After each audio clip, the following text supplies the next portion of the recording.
as we figure out or try to figure out life in a pandemic, virtual learning, and an economic downturn, now, of course, we're faced with that added unrest here in the Capitol.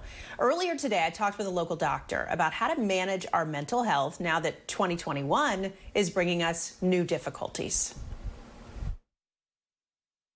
We're living in unprecedented times, and maybe as soon as we think that we're seeing a light at the end of the tunnel, more stressors seem to come our way.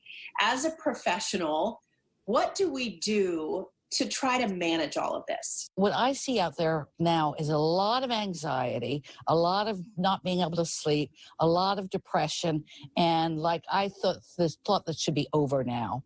So one of the things we can do is not think about the long term, but focus on what we can do today, now, to both help ourselves, help our children, help our neighbors. And really, that's about control, right? It's sort of acknowledging that there are some things we can control and some things that we just can't. Exactly. And so the anxiety comes up when you can't control it. But what can you control, even if it's little as, I'm going to take a walk today in the middle of the day so I get some sunshine and some exercise, that you can control.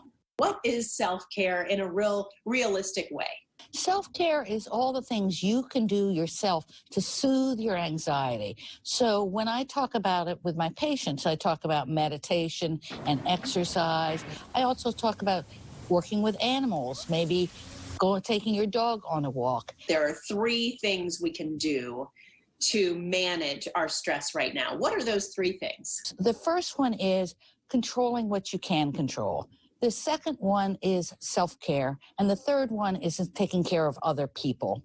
And I really want to focus on the taking care of other people, because when we're in a funk or down, it really helps to reach out to somebody else and make sure they're okay. Finally, Dr. Ritchie, how do we know if we need professional help or maybe someone we love? If the anxiety and the depression or the insomnia is interfering with your relationships or your job, then it's time to start thinking about getting help. If you start to feel suicidal, that's an emergency, and then you should go to the emergency room or otherwise get help right away.